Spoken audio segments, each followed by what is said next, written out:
A gente já está aqui no Supremo Tribunal Federal para esse primeiro dia de julgamento, que começa logo mais às 9 horas da manhã. Para quem está nos acompanhando pelo YouTube, está vendo aqui a movimentação já, porque soltaram a cachorrada. O pessoal da segurança já chegou aqui fazendo a varredura, essencial para que esses trabalhos comecem logo mais às 9 horas da manhã. Foi feita a varredura em todo o prédio do Supremo Tribunal Federal. Também foi feita a varredura na casa dos ministros do Supremo Tribunal Federal, e com isso, depois dessa varredura, obviamente, se nada for encontrado, estará então liberado o prédio para que os trabalhos comecem. Bom, sobre Jair Bolsonaro, a expectativa dos advogados é de que, de fato, ele não compareça a esse julgamento. Eles vão pedir para que ele não venha presencialmente aqui à primeira turma do Supremo Tribunal Federal. Serão julgados também 7 réus apontados pela Procuradoria-Geral da República por envolvimento na organização de um suposto golpe de Estado,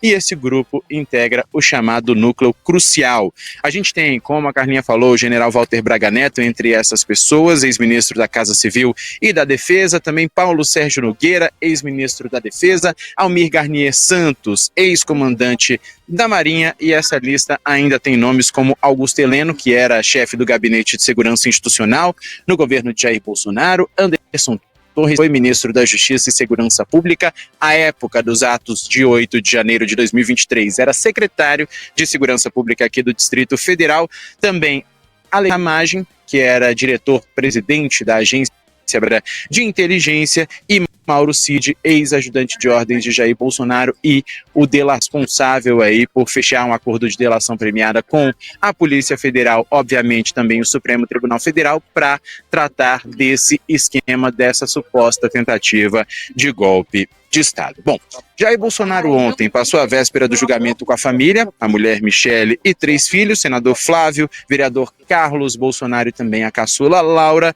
e aliados políticos também visitaram Jair Bolsonaro e disseram que ele aparenta nervosismo, tem conversado pouco, tem se alimentado com dificuldade e está com insônia. Foram reservadas 5 sessões, então, para esse julgamento. A primeira começando logo mais às 9 horas da manhã. Teremos até às 7 horas da noite de hoje. Obviamente, em alguns dias as sessões vão acontecer apenas de manhã, porque há sessões do Supremo Tribunal Federal marcadas para o período da tarde, e a gente vai ter aí uma sessão bem diferente do que a gente está acostumado, né? Primeiro, na sessão de hoje, a gente vai ter o relatório desse caso, é uma espécie de resumo que foi feito pelo Procurador-Geral da República, Paulo Gonet, e nesse resumo ele deve reforçar, então, as acusações e pedir também, novamente, punição a esses réus. Depois, o que a gente vai ter? Sustentação de cada um dos 8 advogados. Eles vão ter o período de até 1 hora. Se a gente levar em consideração esse período, serão pelo menos 8 horas de julgamento aí só nessa etapa de fala dos advogados, né? Depois dessa etapa inicial, a gente vai ter os votos dos 5 ministros da primeira turma. Isso deve ser na semana que vem. O primeiro a votar é o relator Alexandre de Moraes, logo depois vem o ministro Flávio Dino, Luiz Fux, Carmen Lúcia e, por fim, o presidente da turma, o ministro Cristiano Zanin. Bom, para condenar ou absolver os réus são necessários 3 dos 5 votos. Essa é uma questão de fato que é pacificada, já que são 5 ministros que participam dessa sessão. E aí muitos falavam, tem tendência de pedido de vista. Tudo isso vai depender do que cada um dos ministros vai observar ao longo desse processo de julgamento. Alguns diziam que Luiz Fux podia pedir vista, ele deu insinuações de crença já esperando para entrar aqui no prédio anexo 2B do Supremo Tribunal Federal, onde acontecem as sessões da primeira turma. A gente, claro, vai acompanhar todos os detalhes, começa às 9 horas da manhã. JP, você mostrou, né, você apontou aí para quem não está acompanhando pelo YouTube. O João Pedro Melo está na frente do prédio do Supremo Tribunal Federal. Ao lado dele tem uma espécie de tenda escrito Secretaria de Segurança, com algumas pessoas sentadas, tem mesas, tem cadeiras ali e outras pessoas em pé atrás de você, João Pedro. Então você diz que aqueles ali são jornalistas esperando para entrar no prédio, é isso? Quantas pessoas vão poder entrar? Exato. Olha, Carlinha, ali a gente tem a fila, eu vou até sair aqui da frente da tela para quem está acompanhando a gente pelo YouTube, são mais de 500 jornalistas credenciados, tá? A fila tá gigantesca, esse pessoal acordou bem antes das 5 horas da manhã para estar aqui, para de fato subir ali para a sala da primeira turma, já que são limitados os lugares, né, nessa sessão. Aqui atrás de mim, você falou da tenda, essa tenda é para quem vai acompanhar o julgamento aqui do lado de fora do prédio, exatamente por questões de entradas ou por questões ali relacionadas, de fato a cobertura não vai subir ali para a sala da primeira turma, vai ficar aqui, né?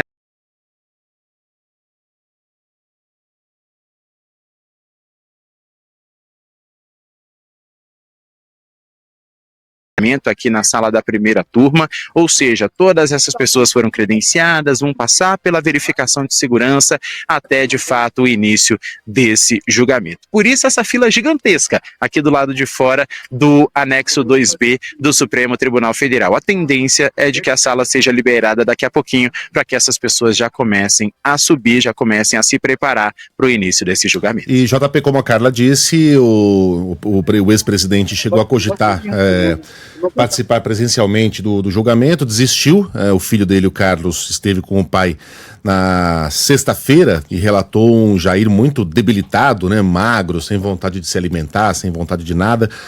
Só lembrando que o Bolsonaro recebeu a visita de Valdemar Costa Neto, que disse que caso tivesse condições de ser candidato, ele melhoraria imediatamente, né? O Valdemar decidiu disparar um fogo amigo contra o ex-presidente.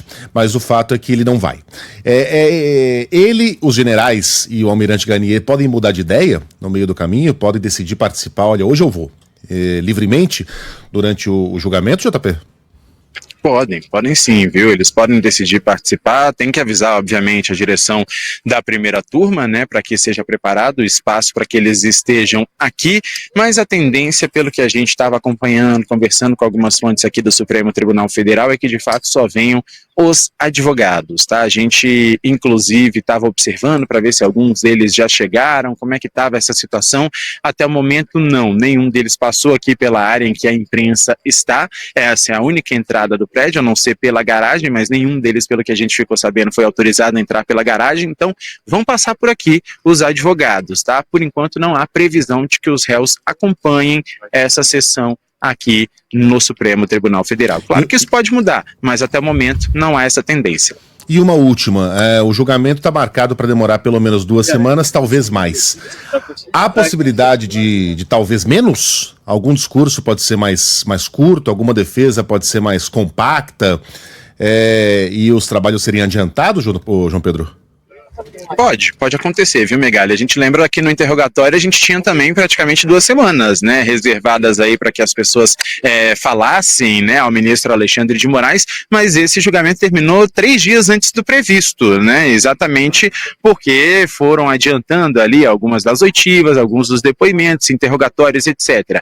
Hoje, a tendência, pelo que a gente está acompanhando, diante da situação ser longa, um tema um tanto quanto delicado, não é de que acabe antes, viu? Vamos ter sim essas 2 semanas de julgamento, votos longos, muitas questões a serem observadas, portanto, é um julgamento que começa hoje, vai ser extremamente longo e só vai terminar mesmo lá pelo dia 12 de setembro. A gente, claro, vai acompanhar tudo, viu, Megali?